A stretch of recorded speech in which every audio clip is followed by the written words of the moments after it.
Today's topic, the other big court case you probably never heard of. Right now, in southern Canada, there is trial happening between 5, I believe they're gold medalists for the Junior World Hockey. Yes.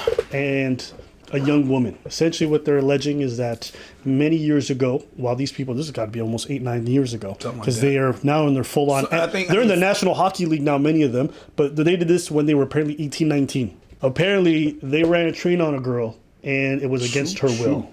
That's what she's claiming. And then, so they've been bringing this to trial now. The first trial ended in mistrial, so now they're on the second trial, and this has gone off the rails because the judge just got rid of the jury. And the judge herself is going to be the only one adjudicating this trial. That's crazy. Joining me now is criminal defense lawyer Kim Schofield. Kim, thank you very much for joining us. God damn, Kim's hair is crazy. Sorry. Kim, goddamn, what happened, baby? She got that Back to the Future cut. You good? She got that Back to the Future cut. What's the name of the guy? Shout out to her. I actually had a teacher in middle school who had this haircut. I ain't mad at it. She used to come into class with like, yo, man, check out the Super Saiyan. Yeah. He's Goku right there. This same workplace got a fucking rule against dreads, but they let the bitch come in with a bird nest. Absolutely not. I mean, caw motherfucker.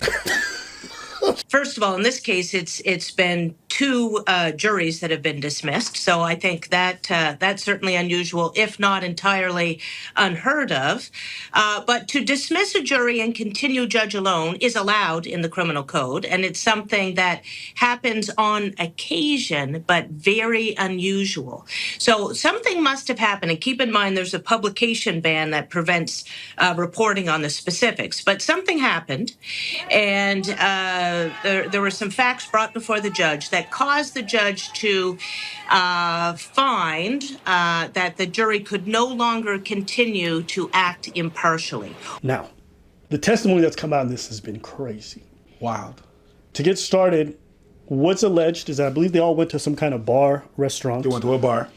They were drinking. One of the guys was with a girl or ended up chatting her. She was drinking a little bit too. They went up to the room, smashed the shit out of her. And then he was calling the other boys over. He's like, yo, who wants to come by for a gummer? Every time you're going to say that shit. Okay. I know what a gummer was. Every time you say that because white boys come up with some crazy slang. But I ain't mad at it. But I understood it because who don't want no toothless BJ? Hey, that's what I think it is. So But if everybody comes in there, it feels like gum. So it's a gummer. Maybe it's not because of the gum. All right. Or maybe. So the other boys show up with their hockey sticks and... I mean, they put some pucks in her. And I will say, this is where a lot of things are contested. She's claiming she consented to the first guy, not the others. According to witness testimony... That's not what happened.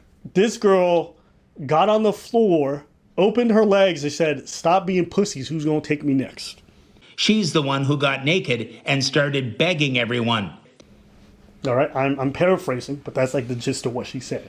Basically, she was a goalie who got in butterfly position. God damn. Okay. And she caught all the pucks. They were scoring, but it never touched the net. You dig? I dig. Okay. With that in mind, I know enough about hockey to know none of these dudes were offside based off the testimony. Jesus Christ. Okay? They were playing tough against the boards, you know what I mean? They played with some intensity. They did their thing. And, you know, they battled for all the pucks. And eventually they won. But what happened? What are you trying to say? You know, I keep thinking all the hockey interviews post-game are always the same. Yes. Oh, you know, we're going to get pucks in deep. We're going to battle along the boards. We're going to work in the corners. Listen, the only reason why I'm feeling very comfortable laughing about this whole situation is her testimony was crazy. There's even a video and audio recording of her saying, I consent to all of this. Geez, why are you guys being so paranoid? Bitch, that's why. Now, the prosecutor... You guessed it. Yeah, they're like, yo, I ain't playing no games. You wanted all this, right? You want to give these gummers? Okay, good. And then they got to business, which I respect. But even with this recording, you might be wondering, why would the prosecution bring this case? This looks maybe she was forced to say that. Maybe she was forced. That's the argument they're trying to make. Maybe she was, say that shit, The problem is there's no evidence to corroborate her story. What's more, there's a lot of evidence to poke holes in everything that she's saying, from the witness testimony to everything involved. Poke holes. Yeah, listen. It's just one of them situations where, so like, wait, you want me to believe that you were okay with 2 guys banging you and all 5? Like, maybe that's the case, but if you can't prove it, like, this is a waste of my time. And I think it's a waste of taxpayers' time. But this brings us to today. They're on trial, and one of the jurors slips a note to the judge. As Justice Maria Carosia decided what to do about a note sent to her Thursday, signed by a juror. It accused Alex Formenton's lawyers, Daniel Brown and Hillary Dudding, of judging and making fun of jurors. Every day when we enter the courtroom, they observe us, whisper to each other, and turn to each other and laugh as if they are discussing our appearance, the note said. This is unprofessional and unacceptable. One of the jury members, or a few of them, basically said that they felt as though the defense lawyers were looking at them and laughing at them and mocking their appearance, and they felt it was very disrespectful. Apparently, these defense lawyers didn't say anything out loud. They just thought that the defense lawyers were looking at them and laughing at them. The judge realized what the issue was. Like, there's no way this person can be impartial because they're looking at the defendant's lawyers and they're saying they're being nothing has been explicitly said. So the judge's like, fuck, this is over. Like, I have to get rid of this jury. Yeah, because if you think that person that hasn't said anything to you is disrespectful, like, are you not? You're nuts. Right? So why would they go forward with this? What's being said by some lawyers is essentially the defense feels like their case is ironclad and they don't want to retry it. And the prosecutor basically agreed to keep just the judge on because they may think that's their best shot at getting a conviction. Both parties think this is their best shot. The prosecutor's going for a long shot. The defense like, there's no way you can find us guilty with this evidence. So they're all rolling the dice with this judge, and that's what's going to happen. He's looking at me funny, judge. Yep. Steenbergen was also in London with the others in June of that year as they celebrated their win with Hockey Canada. He told Crown Attorney Heather Donkers that he was in room 209 at the Delta Armories Hotel in downtown London when he walked in to find a naked girl. Minutes later, she engaged in sex acts with some of the accused, Carter Hart and Michael McLeod. He saw Dillon Dubé get involved as well, saying Dillon was slapping her butt. It wasn't hard, but it wasn't soft either. Are we talking about the butt slapping or the dick? I don't know. I'm sorry. The report of that is crazy. It wasn't hard, but it wasn't soft either. How would you describe the amount of force? I mean, it wasn't hard, but it wasn't soft either. It was just, a slap. I would say it was just right.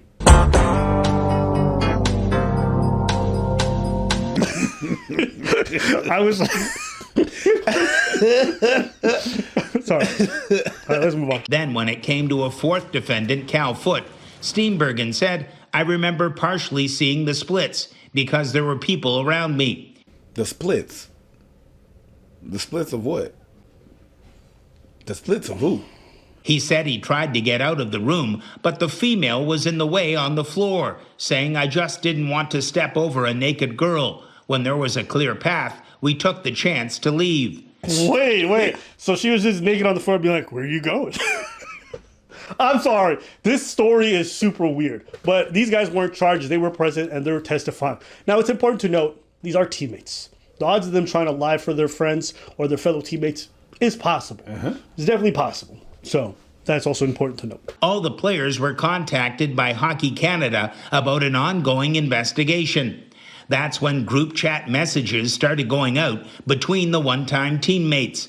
From accused Michael McLeod, who was the one who brought the 20-year-old woman to his hotel room, he wrote, we all need to say the same thing if we get interviewed. Can't have different stories or make anything up. To me, when I read that, people say that looks like a smoking gun. The last part can't make anything up. The reason why you want to get your story straight is that the mere fact that there's differences might look bad on you guys. And they're dealing with an association that's probably coming down on them hard. It's like, listen, let's just make sure that we're all on the same page. Okay? Don't lie about it. I think that's super reasonable to say amongst group, but they're trying to use this to say these guys are all lying to cover for each other. If 3 people say, yeah, we did that, and 2 of them was like, no, we can't lie about it. Something happened. Yes, and if anybody's caught lying, then it's going to make us look guilty. Yeah. So just let's all be on the same page. So actually, when I see this, it makes me believe them even more. From Carter Hart, honestly, boys, we didn't do anything wrong. From Dillon Dubé, the boys who did stuff got consent, so it's okay. And from a player who has not been charged, Brett Howden, he wrote, she's the one who got naked and started begging everyone. Those text messages that happened just after the incident give me an insight into their mind and how they're communicating. Because these are just private messages between them. They're not expecting the public to see it. Them saying this stuff, it makes them seem more credible. Yeah. And so far, they've presented zero evidence that gives me any indication that this was non-consensual, other than the fact that she went to the police. That means nothing to me. But her testimony is a bit full of holes, no? It is. From what we've gathered so far, it is. And look, these guys, they've gone on to have successful careers, but for a lot of them, it's a cloud that's hung over their head. It's affected their negotiation for contracts. It's been going for, 8-9 years for some of these guys? So you have to imagine, even if they're found out guilty, it's already impacted their lives it's over. for so long. Not over, but it's... No, it's not over. They're in the NHL. They're fine. Yeah. For a lot of them. But it's definitely affected them. Yeah, 100%. Yeah, it's over. It's crazy. It's not over. It's definitely not. To be in the NFL and saying... Young Philly's finished. Who? Young Philly's finished. Who's that? We covered the Young Philly. He finished. Who's that? Who? Who? I don't remember. Young what? I ain't never been to that city. I remember a dude named Big Chunks, but... Now, with that in mind, I think it's also important to note there is a lot when it comes to hockey towns and dudes forcing themselves on women. You have police forces that will cover it up. You have schools that will cover it up. And you have athletes who are treated like royalty and then permit themselves to harm people. Even that's super real. In professional sports. But I'm not talking about professional. I'm talking about amateur, which is levels below. Yeah. You're talking about if you're part of the popular team in your town in some sports. People are going to cover up for it. Hockey's the thing up here. So you have to imagine there's definitely a lot that happens. And this case should not be used as the barometer for whether or not everybody's lying or telling the truth. You should look at it based off the face of the evidence involved. And for these guys, from what I read, it doesn't look like they're guilty of this crime from everything I've read. There's definitely a tremendous amount of reasonable doubt. So I think they're going to be let off with due time. But yeah, it's crazy how a woman can just say this, be very evidently lying from everything that we can tell, and then still be able to derail people's lives for this long.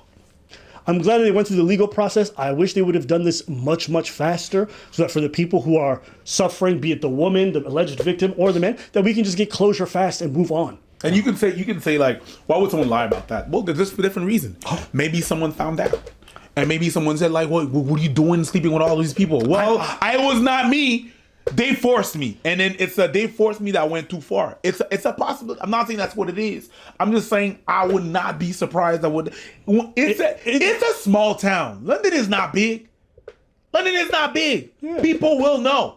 She just went with those guys and then they just ran a train on. If your parents know that shit, if your family, if your town, people know who you are and what you did. Facts. And you keep on hearing about it. And at some point you're like, it wasn't me. Shaggy. And then you have to go through.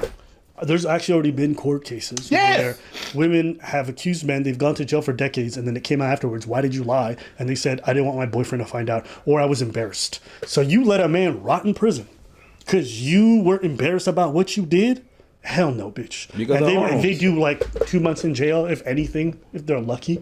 So most of the time. So it's just one of them situations where, plenty of people lie. They lie for all kinds of reasons. And I don't even understand why women don't believe that people would lie about this kind of stuff.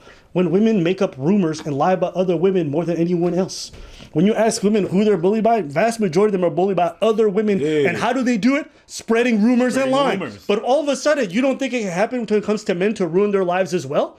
When there's no repercussions for it, vast majority of the time? No, there's people who lie. The same way, there's men who do this kind of behavior, right? There's some men who always go to this line, believing women, and say that's not real either. I don't know why we can't have a balance. Women lie, some dudes grape, some women grape. It's a thing. It is. So let's just stop and look at the evidence involved, and everything in this one points to these bitches lying. That's a lot of hockey sticks, right? That's a lot of hockey sticks. And it ain't crazy. From what I know about hockey players, they refuse to share skates, but they'll share pussy. Yes. That's wild to me. That's crazy. That's crazy. But it's because, the skates are not the same size. The pussy. You said they all got the same size dick? That's not what I said. I'm just saying. Anyway, I'll be over there.